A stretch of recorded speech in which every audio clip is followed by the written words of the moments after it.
Hello world, it's Dora and welcome back to Sunday Scaries Student Edition. I'm here with the one and only Gael. Gael, introduce yourself. Hi everyone, I'm Gael Aitor. I'm one of the hosts on the Teenager Therapy podcast and I'm so excited to be here. Really excited for the topic today. Ooh, today we are diving into the wonderful world of breakups. I love a good breakup story. Ooh. It's always fun hearing. Yeah, I am fascinated by breakups, and I wanted to talk about this because the other day I was reflecting on my own history of breakups and how my ability to handle them has evolved as I've gotten older. My journey with meditation began from experiencing a really hard and difficult breakup when I was younger. I was going into university at the time, and I was like dating this guy that was like the captain of the rugby team. He was super hot and good looking. And I was like, wow, we're going to be together forever. And that was not the case. We only dated for like 9 months. But like, honestly, like that impact has still stuck with me up until this day. And why do you think that was?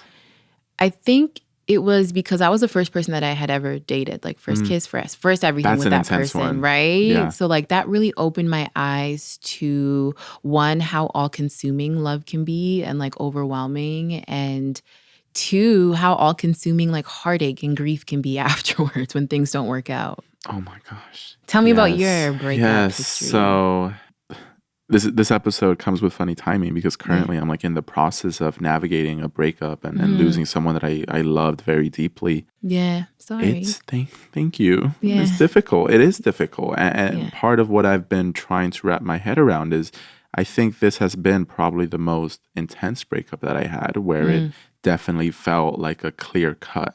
Yeah. These are the clear boundaries from now on. These are the clear restrictions on how we act and how we can't act. Yeah. And we're not going to go back to how we were. And when it comes to this breakup, what I've been finding myself trying to do is just figure out what to do with these feelings. What I've been telling myself is to feel them. Yeah. You know, my body is a vessel, just let the emotions pass through. And it's just riding that roller coaster of emotions of, I feel really good right now. Yeah. Let me stay like this. And if I drop, that's okay. I don't need to keep doing these things to lift my mood up, which I think oftentimes can end up as distractions. Yeah. And it's so interesting because I like to think about it as two parts, your mind and your heart. Personally, and I'm curious to hear about you, but I think my mind is very quick to catch up. And so my mind catches up because I know I don't want to be in a relationship with them. I know it wasn't good. I know it wasn't what I needed at the moment. Yeah. And so my mind has come to accept it.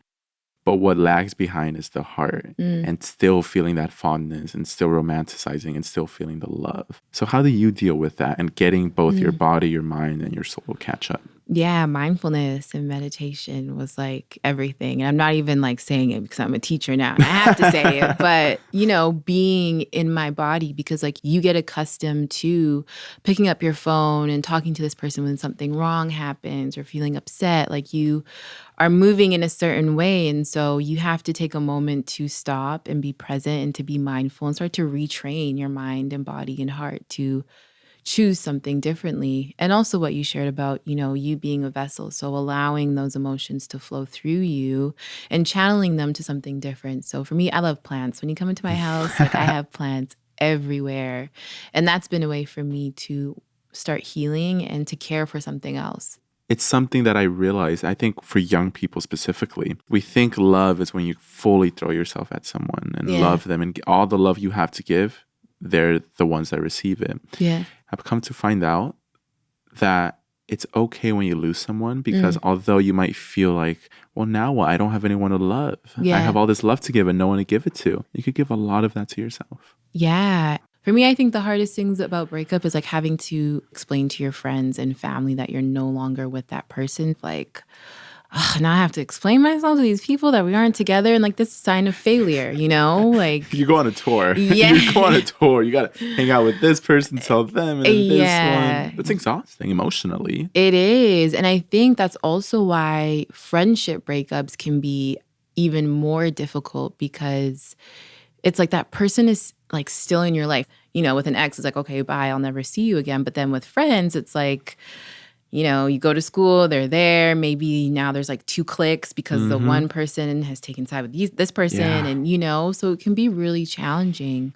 There's always that awkward energy, you know? Yes. Like, are we good now, 4 years later? Can we talk to each other? And it's still like, Yeah. you know, maybe not. Yeah. And it's difficult. Well, I'm curious because you are older than me, and so you've had more experience with breakups. And you're right. I think when you're young, everyone feels like they're going to get married to that first person, even to that second person. And I'm just so curious. As you grow old and as you start dating more people and experiencing more relationships, do you start to be more selective about who you fully love with all your heart? What does love and heartbreak look like at a later stage in life? Yeah, that's a really great question.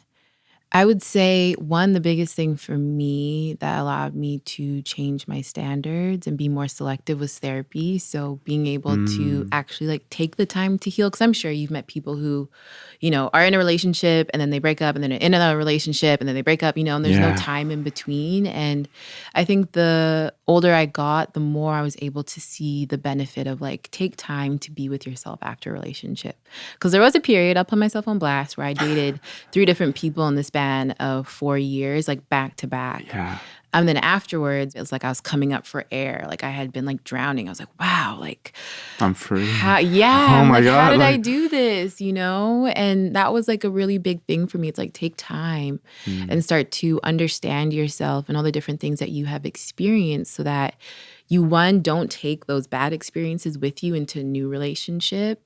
And 2, you can start to integrate all of that stuff. And then now it's like you're a completely new person. And I think that's why I love breakups, because there's so much more that you can learn about yourself and what it is that you need and what it is that you want by being in those situations. I think the time has been like very necessary. Oh, time for yourself. Yeah. So what is your definition of being alone? Yeah, that intentional time to be with myself, to reflect, to even like catch up with myself. Wow, Dora, like it's been 2 years. Taking yourself on a date. Let's get to know you. Yeah, I recently just started doing that because that's something I had never done before. Like I took myself to the movies and I was freaking out like, oh man, everyone's going to be laughing at me when I get into the movie theater. But then there was like 8 people that were there by themselves. And I was like, oh, okay. No one cares that I'm here by myself.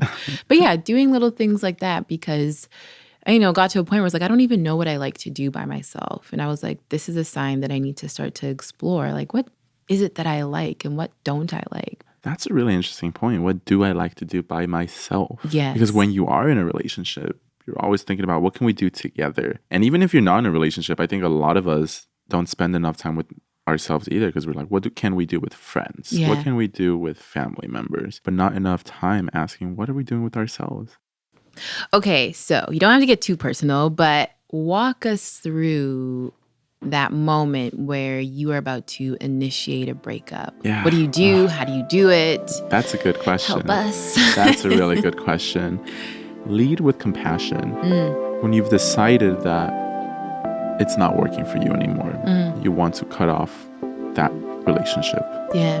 You know, you let them know, hey, I have a lot on my mind. Can we go somewhere and talk? And go somewhere where you both feel safe. Yeah. And you have enough time. You set aside enough time to truly be able to talk about everything. And then once the moment comes, I think it's good to just start off not, you know, attacking them. Come from it of like, I don't feel as good as I would like to. And I think I would like to explore something different. Or at least right now is just, I don't think we could give each other what we require. And so let them down gently. And I think that also extends past the moment you decide to break up. Because when you decide to break up and tell someone about it, it doesn't mean you have to stop talking that same day. Yeah. You could still stay together, stay friends, stay as lovers for a couple days, maybe a week, just to make sure you both get the closure you need. If it helps you to just revisit all your old spots and, you know, talk about good memories, and it's almost like a celebration instead of just this feeling of loss. You like celebrate and be thankful for the moments you did spend together. And that way, it really brings your mind to a more peaceful state. But that's just me. I mean, do you approach it in a different way? Yeah. And I only say yes because there's one relationship in particular that comes to mind where I was in like a violent relationship. And so I didn't have the opportunity to lead with compassion. Yeah, and yeah, it's and like probably shouldn't. for my own safety, just like had to leave and block him everywhere and, not have any contact whatsoever. And so for those of you that are listening that are in that situation, sometimes the closure has to just come from yourself.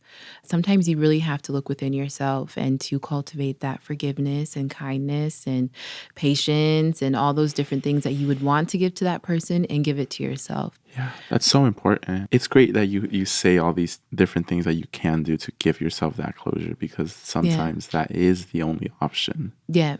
Yeah. And the last thing I'll say is, and this is something that my therapist had taught me, but there's one session that we were having after my last breakup, and I kept on centering the other person. So I was like, what will they think? What will they do? How are they going to feel? And she was like, think about yourself because you matter too. And right now in this conversation, you're forgetting about your needs and what it is that you want. So a practice for me has been like, what is it that I'm needing in this moment? What is it that I value? And is this person able to give it to me? And it's okay if they can't, but I am going to take that time to be by myself so that I can remember myself in this. That's such a good tip, not only before the breakup, but also afterwards.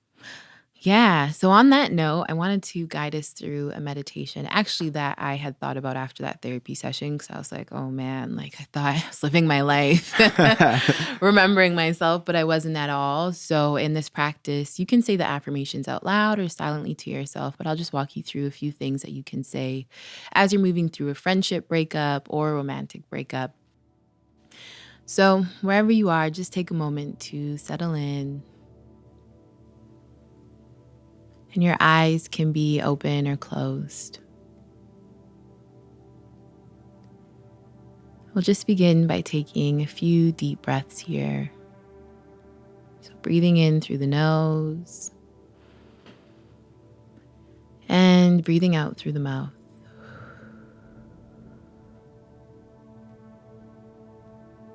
And again, breathing in and letting go.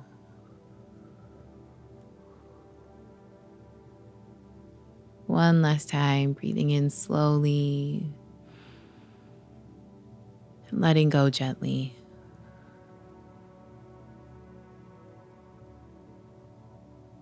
Just allowing your breath to return back to its natural rhythm, natural rate. Just feeling that gentle rising and falling sensation of the breath in the body.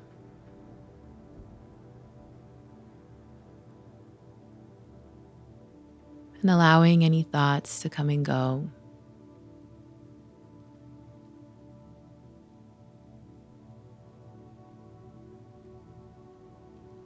Just inviting you now, if it feels good, to lay a hand over your heart, connecting to your heart space, this place of compassion and kindness and tenderness.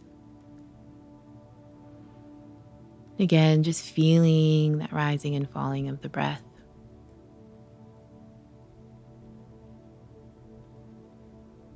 And repeating after me again out loud or just silently to yourself, or you can just continue to listen to my voice.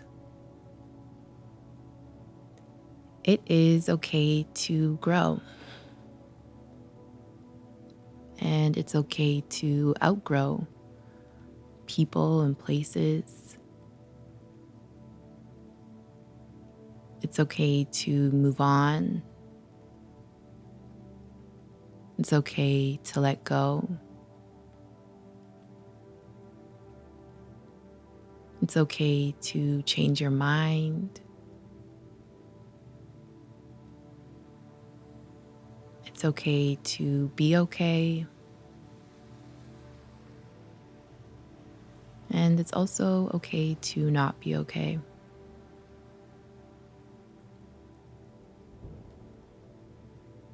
But in this moment right now, I am trusting that however I am showing up is enough.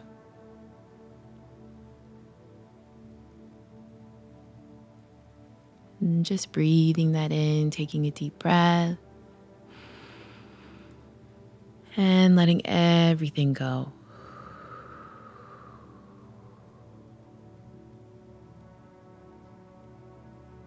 And then just connecting to the sensation of the feet on the floor. Feeling the body making contact with the chair beneath you. Whenever you're ready, slowly and gently opening the eyes. Just taking a moment here just to notice and observe what's present.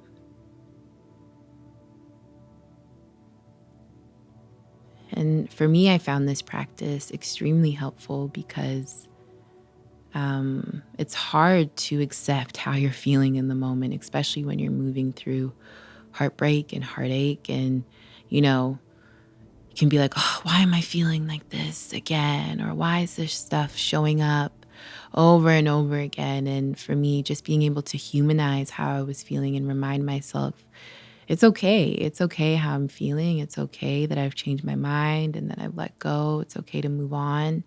And it can be really powerful to remind yourself that however you are showing up in the moment is enough. How are you feeling, Gael? That felt really nice. That was really helpful to tune into myself. Yeah. Did anything come up for you?